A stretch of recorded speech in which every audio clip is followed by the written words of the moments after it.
Hey everybody, and thank you for joining us in the latest installment of the DDT Archives, giving you the very best in old school wrestling and wrestler interviews on our other show, the Indie Lounge. I am Greg. With me as always is my partner in crime, Chris. What's up, bro? What's going on, man? How are you? I'm fired up today, man. A lot of stuff going on, recording on this Tuesday night. It's very rare that we can record like the night before a show goes out. So it's kind of fun that we could talk about some of the things going on. But hey man, it's been a good week. We've had a lot of great interviews coming out over the next couple weeks. And even this week we had Will All Day on Monday, which was a great one. And then we have our buddy Jack Jameson, Machismo Libre, coming out on Friday. So it's going to be a fun week here on the DDT Archives. How you feeling about that? Dude, the weeks just keep getting better and better. I think, I might be a little biased here, but our content just keeps getting better and stronger every time we get out there and do it. And, lately we might be the hardest working podcast in the country. That's not far off. You know, we got a lot going on. So it's nice to stay busy in this time of craziness, but it's been a fun experience so far, and we just hope to keep this train rolling because it is going fast, and we're enjoying every second of it.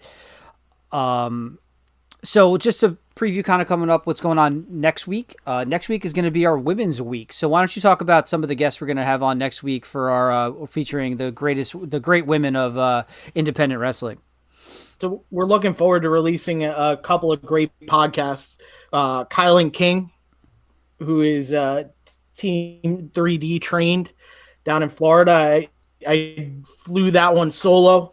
So, it's a little close to my heart. It was a little bit different. We had a whole lot of fun recording with her.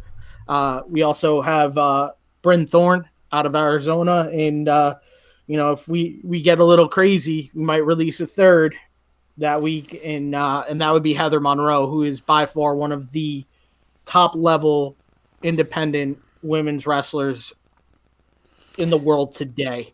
She is fantastic. The Killer Bay. Absolutely. She was a great interview and a lot of fun to have on. We talked about a lot of different stuff with her.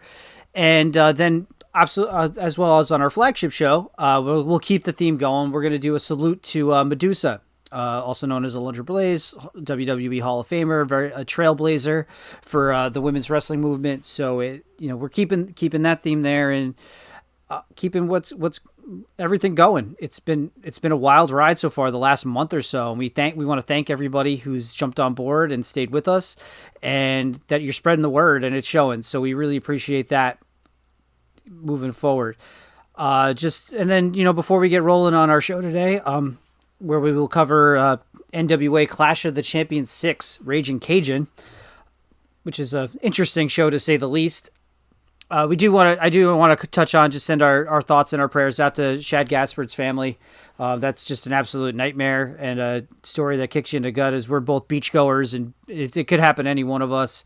So it's just absolutely heartbreaking, man. Right? Yeah, absolutely, man. I'm praying for a miracle. Yeah. It's one of those things, man. You want to hold out hope as long as you can, but our thoughts are definitely with the family and his friends. It's got to be a really, really tough time for everybody. Absolutely. So definitely dedicating this one to them. But on a more positive note, we're going to cover some old school NWA WCW, if you will, with Clash of the Champions VI-Rajin Cajun. This one is probably best well known as being Flair Steamboat 2, right? Correct. So their epic trilogy they had in the first half of 1989 that started at the Chi-Town Rumble. It ended at Wrestle War 89, I believe. And in the middle is the second match they had here at Clash of the Champions Rajin Cajun. I believe and a lot of the times we do these old pay-per-views or old big event shows, and I hadn't seen them. I watched this back in the day in one of our old, iterations of this podcast. I think I watched this when we did our Ultimate Clash card while I was doing the research for that one, and I watched this whole show. So it wasn't completely new to me, but when I did kind of my deep dive research on it. It is a very interesting show. What do you remember about this one in particular before we get rolling? I mean, some of the biggest things that stand out to me are some of the best matches outside of Flair Steamboat are left off the television version of it. So you have your Sting match, you have your Lex Luger match. Those are both dark at the end of the show. And then the network obviously eliminates 3 of the matches as well. So it's almost like you have a second card on the same show, like just separate.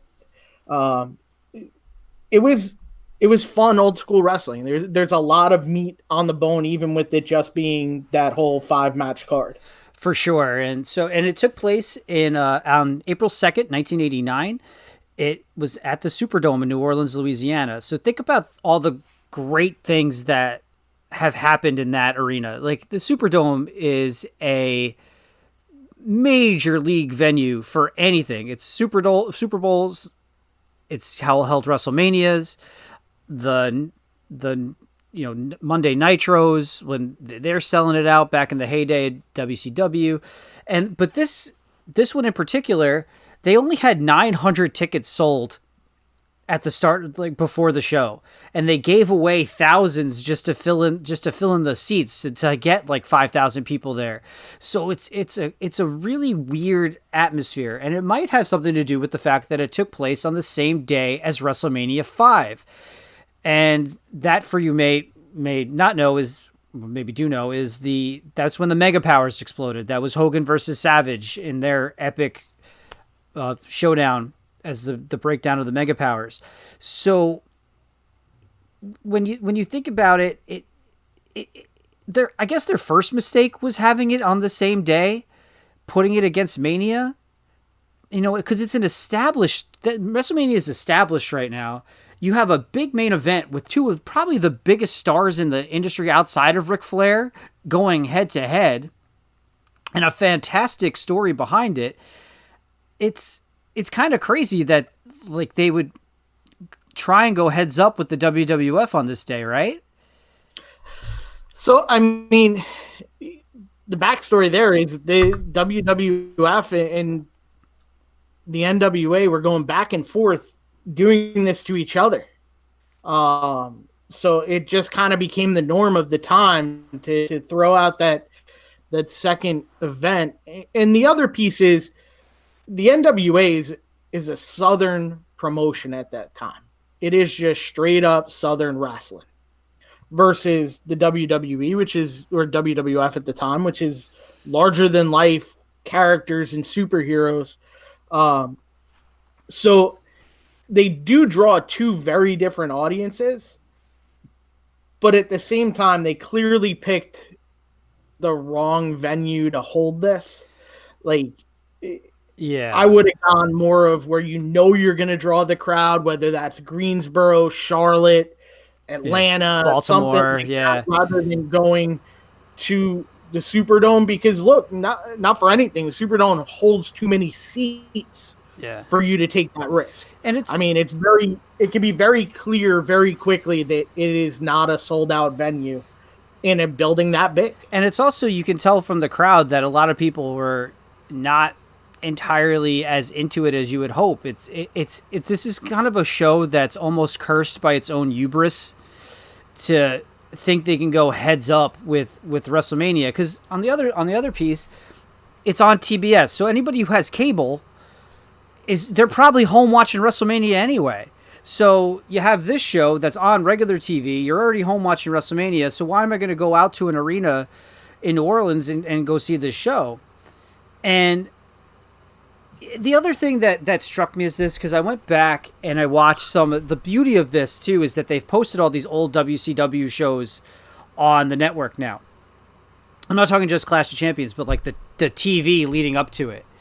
And I went back and I went through some of them, and there is absolutely no build for anything on this show. There's no advertising. There's no real stories going in. Steamboat's the champ. He's challenging everybody. They have a promo on him, and he's talking about Lex Luger and Rick Steiner and all these guys. And it's like, well, what about Ric Flair? And now Ric Flair's cutting promos, just literally calling out Steamboat, but then on the flip side, he's talking about Lex Luger too. There's no correlation to what they're building to here. And there's no talk of the stipulation. We get a 2 out of 3 falls match. They don't mention that till the show started. Like, I went back and checked. There's no advertising for any of this. And it's just, to them, it's just another rematch. And it's almost like they thought the carryover from Chi-Town Rumble would lead into this big thing, and it just wasn't the case. And it's just an example of how Vince McMahon is moving in on their territory. There's no questioning that, right? So it's just that clear example of they're focusing way too much on what the WWF is doing instead of just let's focus on what we're doing and put together a decent television special, because it had the bones, it just wasn't there. So I don't know how much was hubris, how much was just bad business. But I mean, clearly it wasn't as effective, but there's a reason why WCW didn't, or NWA at that point, didn't turn a profit until late 90s. But the way they booked the 2 out of 3 falls and not telling the crowd, it's not like that's not a NWA WCW move. Think about the Starrcade where you had Hogan versus Piper. Piper pinned him. You expected him to get the belt, and then you find out it was a non-title match. Yeah. So, I mean, they are notorious for doing stuff like this. It's a shame, because I bet you could have drawn a bigger audience by advertising that it's Flair Steamboat 2 out of 3 falls. Yeah, it's really very vague when you watch it back, just the television shows leading up to it. It's very, very vague. So, you ready to get rolling on this? Anything before we get into the show? No, let's go, man. All right, so we got a great announce team for this one. It's Jim Ross, good old JR, and Michael P.S. Hayes of the Freebirds on the broadcast. So Jim Ross even says that it's a 10-match card. And as you alluded to earlier, their 3 matches are edited out of the network production for some reason. And then there were 2 other dark matches after the main event. I'll talk about the matches in between when we get there. But the 2 dark matches after the main event were Sting against Rip Morgan for the TV title and Lex Luger versus Jack Victory for the U.S. title. They would both win by submission to retain their titles. But the horrible thing, and I think I wrote it down in my notes for the main event, Jim Ross is constantly talking about how they're running out of time and they don't think they're going to get to these matches.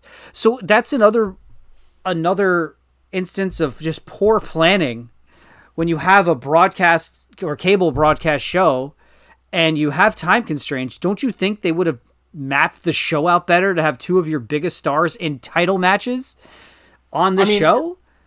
Especially advertising, one of the first things he said is, when he's talking to the 10-match card, is 5 titles will be on the line tonight. Yeah. Like Clash of the Champions. See, that's the thing too. It's I can get over the network taking 3 matches out. One of them I was disappointed in, the other 2 I really didn't give a crap. But like that's baffling to me that you could have 2, those are major titles, and they're just completely off television. So, not for anything. I didn't need to see JYD Butch Reed. No, I didn't need Muta. I love watching Muta, but I didn't need him over Steve Casey. I would have much rather seen the title matches, but yeah, it's that carny atmosphere around the NWA at that time that it was let's bait and switch. Yep. Oh, for sure. Absolutely. So the show really kicks off after JR's intro. They show there's a video of the banquet honoring, all the great legends of the NWA. They did this a lot. They did this with, what was the shows they used? Slamboree used to do this. It was like what was it called? Do you remember? It wasn't like a Hall of Fame, but it was kind of like that. Like the reunions or something. They used to do like it was the reunion of champions or something like that. They did it They definitely used to do it at Slamboree. Yeah. Because there was the big one where Andre showed up late, right before he died. He was there. Mm-hmm. It was like his last television appearance. So it's just funny seeing like Ricky Steamboat sitting with like Luthez and all these guys, but it's just a kind of a cool little nod to all the champions of NWA past. So our card kicks off with the tag match. It's a pretty good one. It saw the Samoan SWAT team consisting of Samu and Fatu with Paul Heyman as their manager against the Midnight Express, which is Stan Lane and Bobby Eaton with Jim Cornette. And it was a pretty good tag match, man. What were your thoughts about this one? So I think the Samoan SWAT team is one of the more underrated tag teams of all time. They did really good work. They played their gimmick really well. They came off like that savage heel tag team.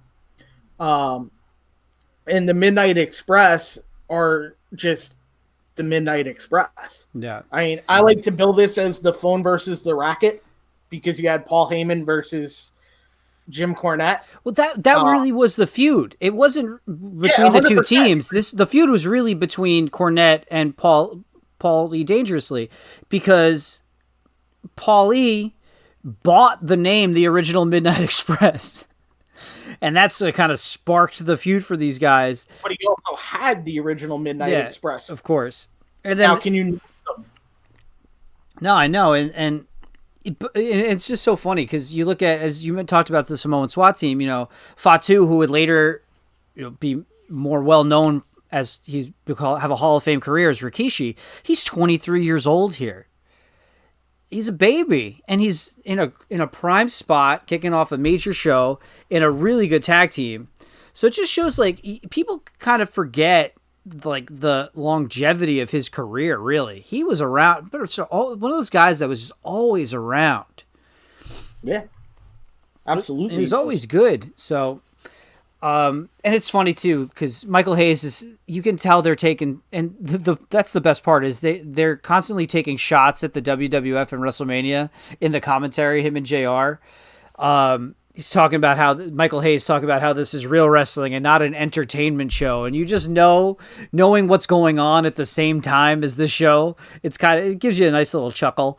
The match went about 20 minutes and it was pretty strong. It's the young tag team of the SST against the seasoned vets of the Midnight Express. And the finish came when Cornette and Paulie get up on the apron. Eaton had Samu pinned, but Fatu came in and hit him with Paulie Dangerously's Zach Morris phone. The ref was, of course, distracted, and Samu rolls him over and gets the pin, and the Samoan SWAT team win. So what were your overall thoughts about this match, man? I thought it was a pretty solid match for 1989. I thought it was well done. I thought there was definitely consistency within the storyline, which is really important. You have obviously the overarching storyline of the original Midnight Express, Randy Rose and Dennis Condrey with Paulie Dangerously, and then you have the new Midnight Express with Cornette, and it just, the use of the phone fits perfectly. You didn't need the Midnight Express getting pinned clean, but it furthered that storyline. Like, Paulie needs his comeuppance. And so I definitely enjoyed that part. Now I'm going to ask you, I'm going to segue to our other show. Sure. Indie Lounge. Okay. So when we talk about the telephone versus the racket, what is the best prop you've seen used at an indie show? Personally? Yeah. Oh, God. I haven't been to an indie show in so long. We're going to fix that for the record. Yeah, we're going to fix that, but it's been a really long time, so I can't even... I don't even know how to answer that. What's yours? The computer for Brawley's manager. Okay. ECW. The computer. A laptop. Oh, okay. But it was like old school laptop, so it was like 3 inches thick. Oh, it's like an old Dell. Yep, exactly. Might as well have been a modem at that point. Okay, what's the best prop overall for you? Ever? Yeah. Oh man, that's hard. Yeah. I mean, just off the top of my head, I would say the Undertaker's urn yeah. and New Jack's guitar. That's a good one. Watching that baby powder fly when he hit somebody with it. I absolutely loved it. That's a good one. We'll leave that at that. No sense topping that. So moving on, the next match saw the newly debuted Great Muta with his manager Gary Hart in a squash match against Stephen Casey. So I know you're a huge Muta fan, and as am I. As I've hung out with you over the years, I've grown a great appreciation for Muta. So he had debuted on WCW TV on March 18th, which is a couple weeks before this, had a few enhancement matches leading up to this one. And Stephen Casey is basically, he looks like Lex Luger's stunt double. I don't know if you remember the movie Spaceballs, when the bad guys think they captured our heroes and it turns out it's their stunt doubles. That's what Stephen Casey looks like. He looks like Lex Luger's like horrible stunt double. But I just absolutely loved the air of mystery that was around Muta at this time. He's 3 matches in. JR does a great job of acting freaked out by him and some of his antics in the ring. So what were your memories of Muta maybe this early on? All right, so you ready to be mind blown, Greg? I'm always ready to be mind blown, bro. Like, this is our thing. When Muta was brought in, Gary Hart visioned him as a face, as a character that the kids would love. The colorful, creative, face paint. He truly saw him as a face, but that makes sense because obviously his move set and his look would almost dictate that, because I think kids would be in like awe of what he was doing because nobody else was doing it. Absolutely. And the use of the mist, like that is the first time I really remember the mist being used. I'm sure I saw Killer Khan use it at some point, but it doesn't resonate with me. Muta and the mist, and that's actually my biggest issue with this match is, in my eyes, Steve Casey no-sold the mist entirely too much. Like, that is supposed to be blinding you. Do you think it was a mistake? And I know we don't like to go into like fantasy booking and things like that, but like it kicked off the match. Was it like just too early to do it? No, I would have come in. I would have done it. I would have hit the finisher. End of match. Yeah. You know what? Everybody sees that and goes, what is that? What's in that green mist? How did that just happen? Because to me, Steve Casey didn't do a favor to anybody that follows on later on and gets misted and sells it immediately. You've kind of taken away from it a little bit. Yeah, and that's the thing. Like, just at least on our show, we're such big fans of logic and things making sense. And you pull up a great point there. I really didn't notice like him underselling it at all. I just thought it was too quick and early in the match, but maybe that was just me. And listen, that makes sense too. I just think this is his 3rd time out, his 1st time on major television. That makes a huge statement. Not to mention that maybe you take less time off the card and all of a sudden you can get another match on. Yeah. And you've done the exact same thing. Oh, for sure. But it really does, besides that, it does do a nice job of building up his character, at least. I think JR does what JR does. And he's always talked about this all the time, that it's his job to get guys over.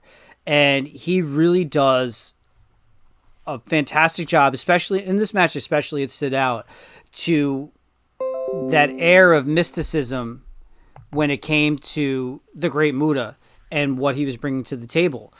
And did you catch that at all? Did you notice that? I did. And the other thing that stood out in commentary for me was just the language used wouldn't fly today. There a ton of use of Oriental, and it wouldn't go down like that today. But yeah, there was definitely, he built up that mystique, and just kind of, to me at the time, I don't want people to misunderstand. I have grown to absolutely love Muda's work. I hated Muda as a kid for what he used to do to Sting. I hated him. Yeah. But that's what I was supposed to do. I was supposed to hate him. So he did exactly what he was supposed to do. For a guy, he's a decent size. He's not overly big, but he comes off larger than life. That whole, the face paint and the entire face paint. So you have no idea what he looks like under that paint. And that to me is always fascinating, because even looking at like the Road Warriors or Sting, Sting and the Crow is different. But if you grew up watching Sting, you knew who he was without paint. Same thing with the Road Warriors. Muda, not so much. That whole thing was covered at all times. And he had that great 90s mushroom haircut. Yeah, absolutely. And that's the thing. And we always talk about this on the show about guys that are ahead of their time. And Muda very, very well was ahead of his time. And think about how he wins the match. He wins the match with the moonsault. They like off the top turnbuckle. They don't even call it that. That's how innovative that move was at the time in 1989. It doesn't have a name yet. Now it's like you see 20 a match, but like then it was like, whoa, what the hell is that? So that's why it's always cool to go back and watch some of these old shows, because it almost, you get to see the evolution of some of these moves that we may take for granted in 2020, where in 1989 it literally blew your face off. Yeah, he's just fantastic. And that's the other thing too, is Michael Hayes. Talk about putting over not just a wrestler, but putting over their finish. Michael Hayes clearly states he's the only performer in the world that does this. Like, talk about putting over a move, a single move like that. Like that, that's just, it's great how they did that. And then here's where things get a little weird in this pay-per-view after this match. So now we have JYD, Junkyard Dog, against Hacksaw Butch Reed with his manager, Hiro Matsuda. This match went on. This just didn't need 10 minutes for this match at all. JYD comes down to the ring with either the worst mic'd up or the actual worst Dixieland Jazz marching band I've ever seen. It's pretty terrible.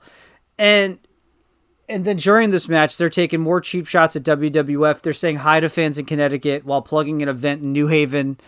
They say especially in Stanford. So they're really going hard up on the WWF bashing, even ever so subtly or not so subtly.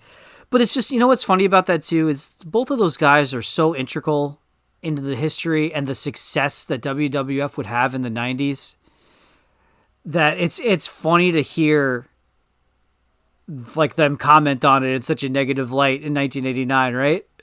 Well, I mean, it's funnier that they have the washed up wrestlers from WrestleMania 3 as their bad mouthing. And listen, I am not going to undersell the contributions of JYD or Butch Reed. They both did some great work. I love Butch Reed as part of Doom. As everybody knows, I'm a big tag. Love tag team wrestling. But his solo career outside of Florida really wasn't anything special. JYD at this point is a little bit past his prime. JYD in his prime, really, that was Mid-South. That wasn't even in the WWF. Yeah. So to me, like this match especially, it started bad with the marching band and it didn't get better, unfortunately. Again, for two guys that had talent in the business and that were trailblazers, really. JYD was one of the most over people in the South at one point, which, if you think about the history, that's crazy.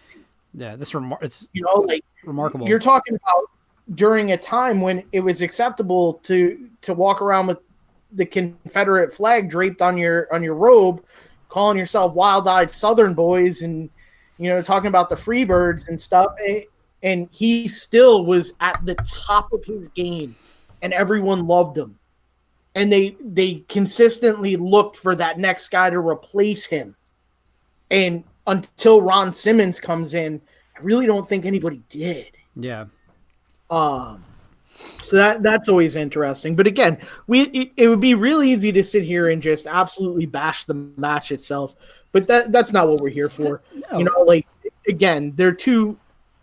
If you're familiar with these two guys, especially in this era, it's a pretty standard match for the two of them.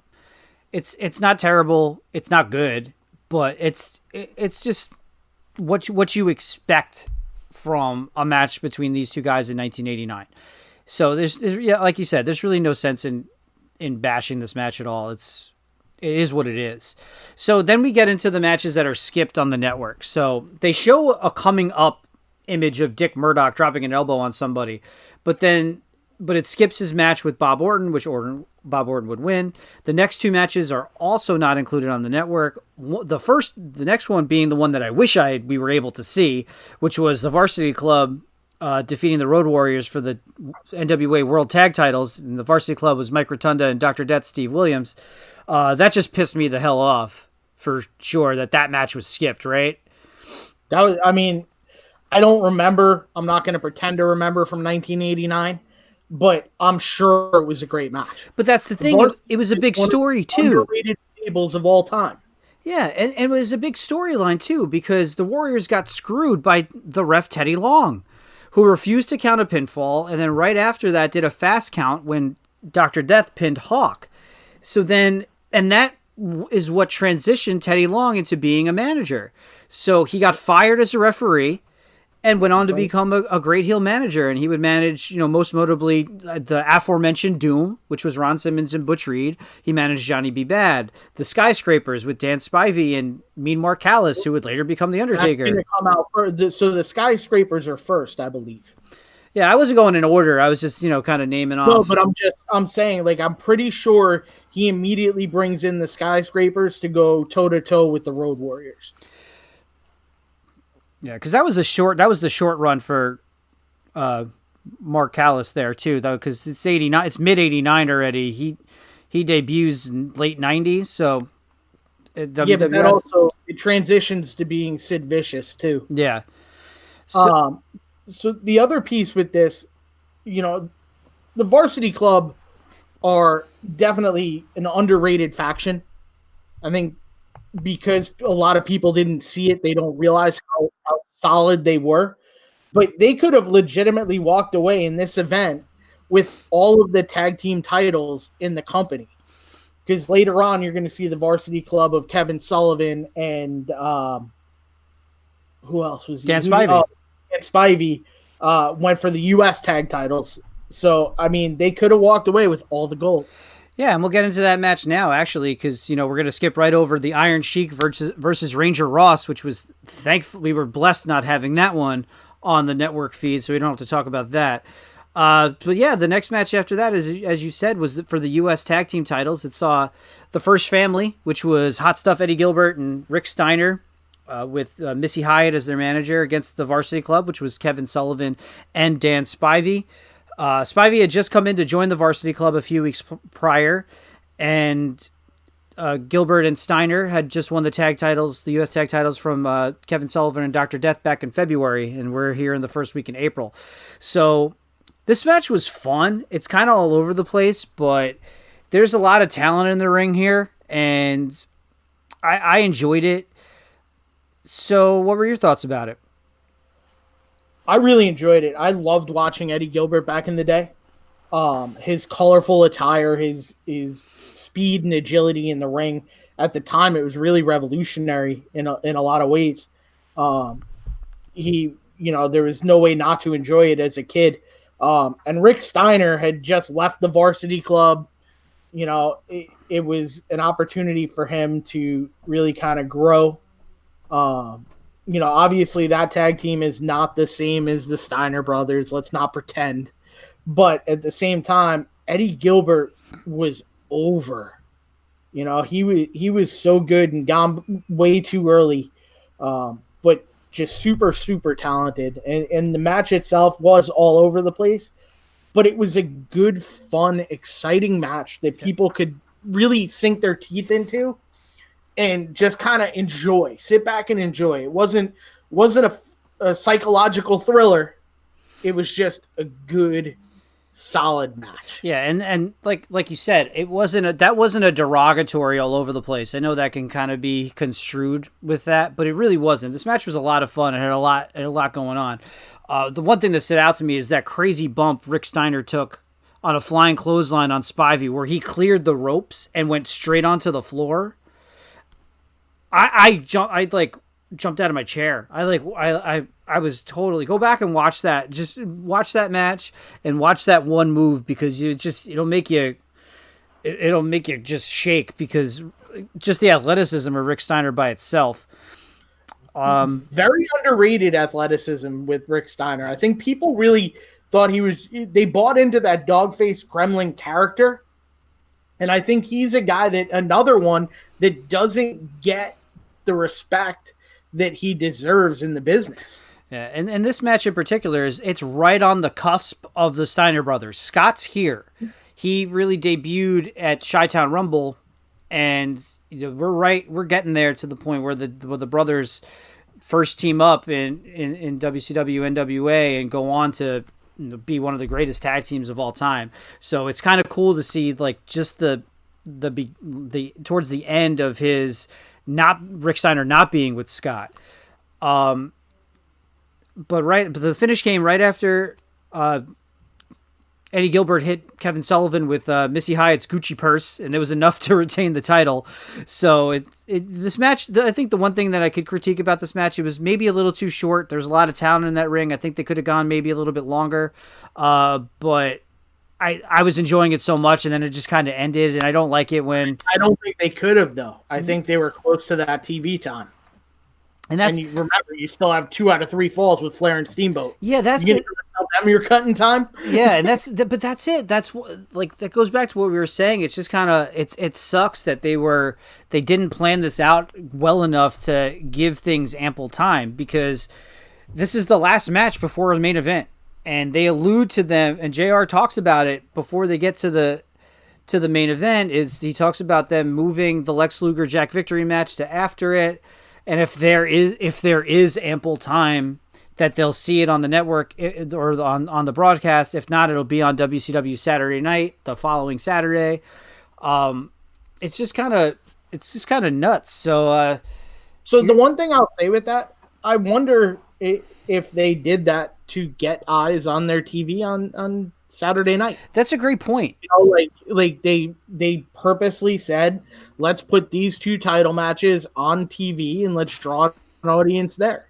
No, that's a great point. I didn't think of it that way, but I'm glad they did give ample time to the main event, because it is a classic, and you have Ric Flair versus Ricky the Dragon Steamboat for the NWA World Heavyweight Championship. 2 out of 3 falls. They go 55 minutes, and it's a tremendously classic match. A quote unquote Meltzer 5-star match. If that's something you care about, but it holds up in 2020, 31 years later. So before we got to get into the particulars of this match, what were your thoughts going in? Because obviously I think you've seen this before. I've seen this match before. Yeah, I've seen the trilogy a lot. I love this trilogy. It's my favorite trilogy. Mm-hmm. I think the reason we never covered it really is because it's been done so many times. It's kind of not worth it for us to do all 3 matches. But going back to earlier, I just wanted to just get off the beaten path. If you listen to the Indie Lounge, you love our tangents. But as we like to do our rivalry shows, I think going back to doing a Sting Muta show would be a lot of fun. Definitely. for doing our rivalry shows. But I digress. So go on. What were your thoughts going in and rewatching this one? It's the ultimate good guy versus bad guy. It's the family man versus the Lothario. Mm-hmm. It's, rich versus working class. Like, it was everything that was wrestling at that time. And the best part about it was both of them could go. Like, there was never any doubt. Talk about two guys that are legends in their prime. And I don't even think this is, maybe it's towards the end of Flair's really prime years, because when you get into the 90s, he starts that wear and tear, and when he goes to WWF, and it's maybe not the same, but he's as good as he ever was in this match, and Steamboat's just at the top of his game, for sure. I love their entrances, the laser name effects on the board that have Rick with a K, and then they ran out of, I guess they paid by the letter because the dragon just says the Drago. Did you notice that at all? I didn't notice that, and I'm mad at myself for not catching it. It's pretty funny, this late 80s laser effects on the board behind them. So of course, Steamboat comes out with his kid dressed as a dragon, and his wife is there, wife at the time. But they don't mention the stipulation for this match until the entrances. I went back and I checked. They do not say this is a 2 out of 3 falls match until they're on the way to the ring, which is kind of hilarious to me. And then also, Terry Funk joins the broadcast. Michael Hayes is out. Terry Funk is here. He was at the banquet honoring the old NWA champions, and he's here to call the match with JR, and does a pretty good job, too. A couple things that stood out to me before we get to the first fall. There's a pinning predicament on the close to the ropes. Tommy Young, the referee, jumps out of the ring to count the pin. I have never seen that before. This match. Awesome. It's crazy. And what's great about it is Steamboat really dominated the first 20 minutes of this match. Handedly. And it just shows that he's working like a world champion here. He's not the underdog against the legendary Ric Flair. He is working as he is the world champion. He's on the attack. And it's Flair's ability to sell. And he legitimately has no offense in the first 20 minutes of this match. But it's Flair's ability to take a beating and sell and wince in pain and beg for mercy. And when you talk about the greats of all time, it's always... it's always those guys in their era, right? It's the Rock and Austin, who is better. For Flair, it's always Flair and Hogan, really, when they talk about the two guys that were on opposite sides forever. And it's his ability to sell without that offense and make the other guy look like a champion, that's what separated him from Hulk Hogan in terms of greatness. Do you agree or disagree with that? I agree fully. I don't think you can... I can't recall a single Ric Flair match where he was dominant offensively in a title match, ever. Regardless of if he was, the going in champ or leaving champ. Mm-hmm.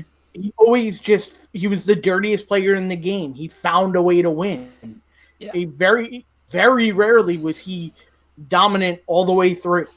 Yeah, because he was so good at selling. And that's the thing is you talk about nowadays, like John Cena's 5 moves of doom. Flair had a chop and the figure 4. That's it. And a good punch. But that's it. And he would get thrown off the top rope. Yeah. And then, but you can probably name the moves that he every Flair match has the formula. This kind of breaks away from it a little bit, but you can probably name all the moves he takes, like the back body drops, the thrown off the top rope, stuff like that. More than his offense. And that's not a knock on him. It just shows how great he really was, where he's a legend without having those big moves and those big spots. But and also he gets the first fall. He gets completely obliterated in the first 20 minutes of this match, and he gets the first fall on a reverse inside cradle. And it's just brilliant storytelling to break down this match into the 3 parts. And So before we get into the next phase of this match, how'd you feel about the first 20 minutes or so as we headed to the first fall? It was strong. It was a quality match. It was Steamboat on offense, Flair doing what he does best in selling. And, it's a great example of what pro wrestling used to be. Yeah, and Flair's playing the weasel heel to the point where he's always able to get out of trouble. Steamboat's giving him everything he's got. And you really see that maybe after the second fall that, and I love logic and storytelling in wrestling. I say it all the time ad nauseum on this podcast, but it's almost like you can see Flair's strategy unfold as the match goes on, that he knows he's going to let Steamboat work himself to death, wear himself out in the first 20 minutes. Hey, I'm going to steal a fall here. Then in the second fall, it comes when Steamboat superplexes Flair, and he just repeatedly pounds on Flair's back with heavy forearm shots, gets him in a double chicken wing, and Flair's smart enough to submit quickly in that, just to get out of the hold. And the fall came around the 35-minute mark of this match. Get out of the hold, and now you see after the second fall, it's 1-1. Now it starts to turn around. Now Flair goes on the offensive, and he starts working the legs, and he starts setting him up for the figure four. And it's brilliant. That's what makes this match so special. So, getting into that sequence of the second fall was pretty cool, though, in my opinion. How about you? I love the double chicken wing. I thought it was such a creative way to get him to submit. But the psychology of tapping quick, because it is 2 out of 3 falls, is huge. And it's something that you don't necessarily see in 2 out of 3 falls matches today. But it's good strategy. Why would I want to get hurt more? Yeah. The minute I tap, the ref's going to make them break the hold. Exactly. And also, it's like I already have one up on him. Mm-hmm. It's really not affecting me.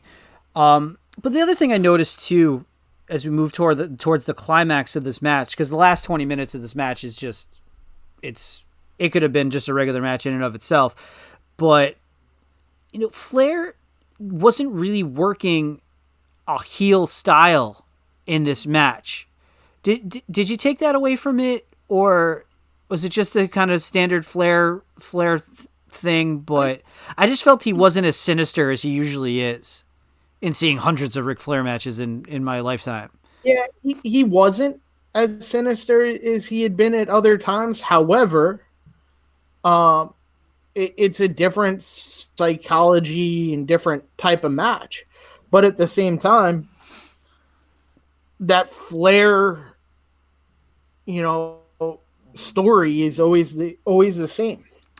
Yeah. There wasn't the complete and total, disregard for rules in this one. But I think that was the story they wanted to tell. I think they wanted it to be the best wrestler in 2 out of 3 falls. I'd almost equate it to like the Randy Orton Edge stuff that's going on right now, where when Randy Orton last night said to Charlie Caruso, "Do you not know what a wrestling match is? Like wrestling, it's what we do." Yeah. Well, that's what this was all about. It was just straight up, it was clear, even though they couldn't be 2 more different people, there was a ton of respect for both of them. Oh, for sure. And I think the other thing is the crowd here that I did notice as the match went on and on and on was when you think about, you have 900 paid fans, you gave away thousands of tickets, like 4,000 some odd tickets. A lot of those people that are getting free tickets maybe don't really give a shit about Ricky the Dragon Steamboat, and they know Ric Flair. So the crowd does seem to be a little bit split, in my opinion, just going off what I saw. And you could see it as the match went on. And it begged the question to me was, and I didn't watch this much back then. I was 8, 7 years old when this match took place, but was Steamboat really a marketable ticket selling champion? As great as he is in the ring, did he have that extra that over the top popularity, because babyface champions are always hard anyway. You know, they're the hardest thing to sell. I don't know, because this is also real close to when he came back over. Yeah, you know, from the WWF, and he wasn't billed as a top guy in the WWF. He was the Intercontinental Champ for a good run, but that's the working man's title. That's not top of the game. So you can legitimately make that argument. You know, he's another guy that might have been a little bit before his time. You know, like today he would be the ideal champ. You know, like has enough size that it's believable, has enough athleticism that he's great. You know, like it's just a different thing. And I don't know. He's also not the typical Southern draw. Yeah, but he's not the over the top. He doesn't have that over the top charismatic personality either. He's kind of like this, you know, like the quote unquote white meat babyface. And, you know, if you're a young guy in the South watching wrestling, you know, I'm just thinking like teenage me, like being married and being a family man is not as cool as riding in jets, having a different woman every night, partying in the best clubs, wearing the nicest clothes. It's kind of hard to be like, why would you cheer for him outside of his pure wrestling ability? You know, it's just fair argument. He just doesn't.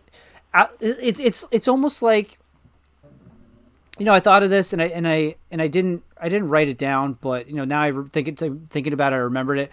You know how like when they talk about bad wrestlers, it's just like, oh, the guy had a great look, great personality, and then the bell rang. Steamboat's almost the opposite of that, where it's like, oh no, like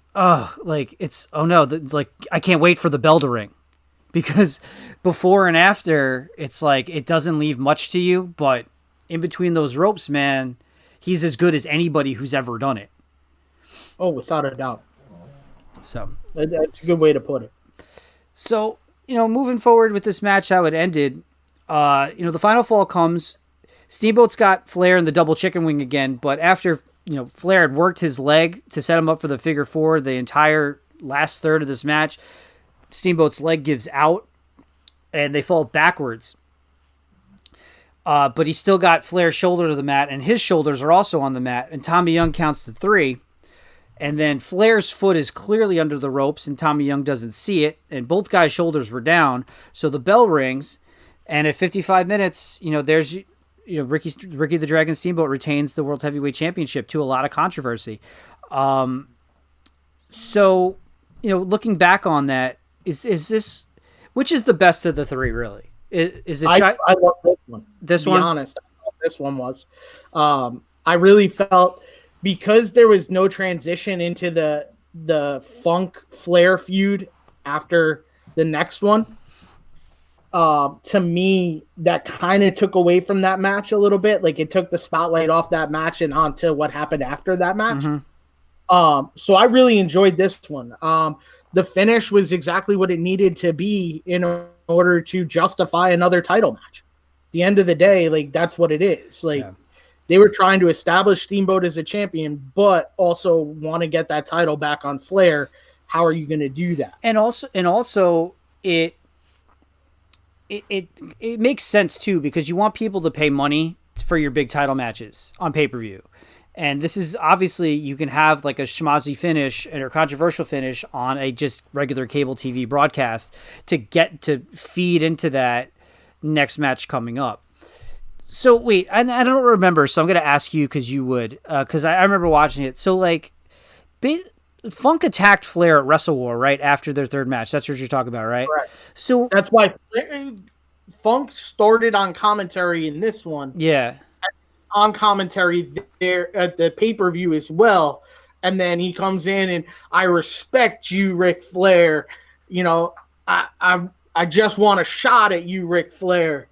Just please, Ric Flair. And Flair's like, where have you been the last 10 years? You left the business to go do your deal.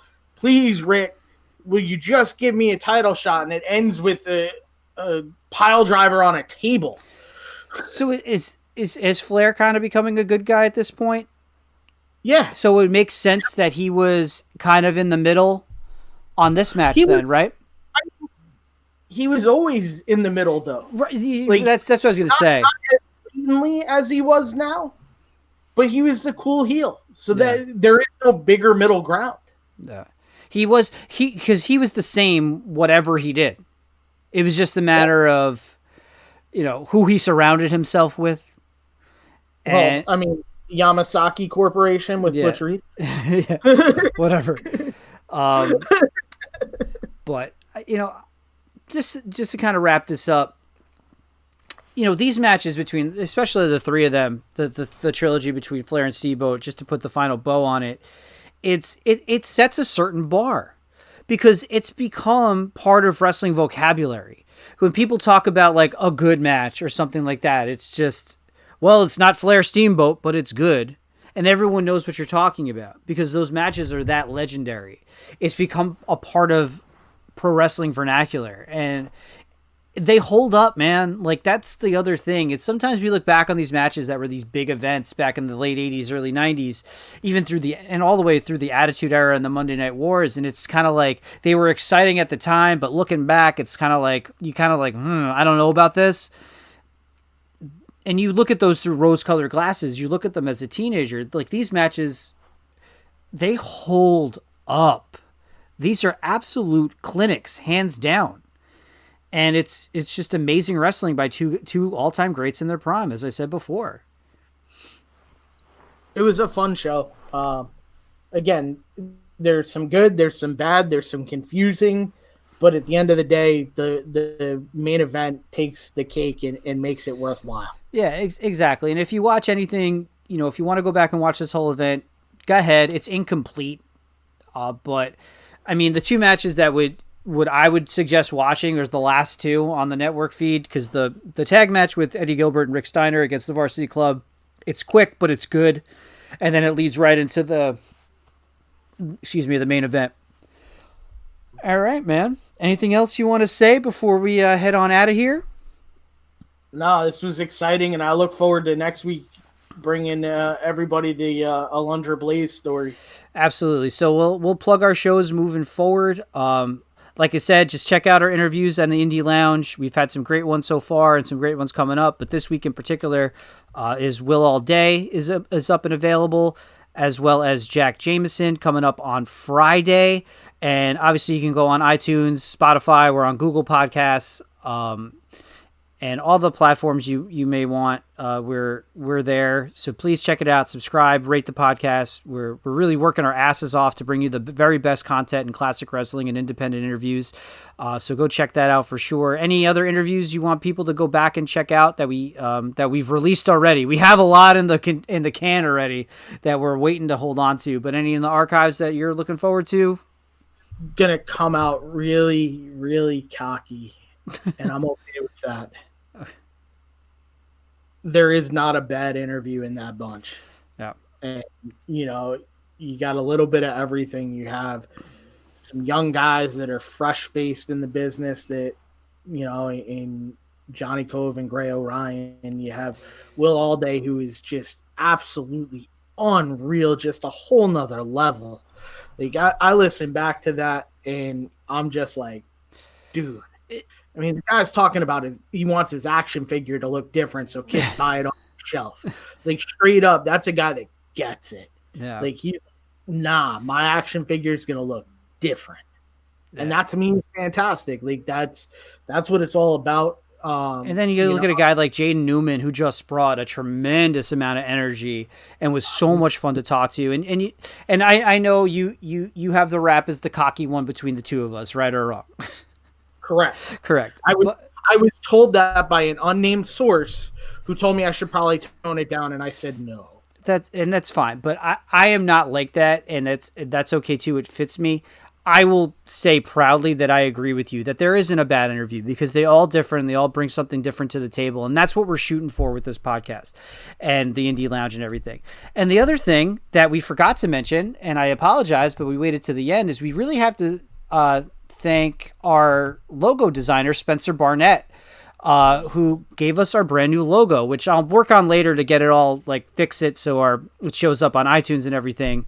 I got to play around with that a little bit, but he gave us a great new logo. Please check it out.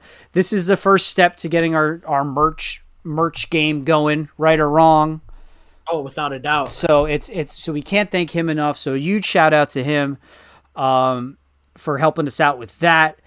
And like I said, next week we got it's Women's Week here on the podcast. So we got Kylan King, Bryn Thorne, our show on Medusa, and maybe a little surprise here and there moving forward. So as always, you can follow the podcast on Twitter at DDT Archives. We are on Instagram and Facebook, all at DDT Archives. Chris, your Twitter handle is Chris_DDT HSLB. And like I said, thank you so much for we've been back a month from a 2.5 year layoff, and we couldn't be more excited for where everything's headed and the growth we've shown in such a short time. And we have all of you guys to thank for that. And we appreciate all the guests we've had and the support you've shown us on social media. Keep it coming, man. Spread the word. Cause we're working hard to bring you the very best content in a oversaturated market, but we're trying our best to carve out our little niche in the wall, and we're doing just that for you guys. So thank you again. And we'll see you on Friday on the Indie Lounge with Machismo Libre himself, Jack Jameson.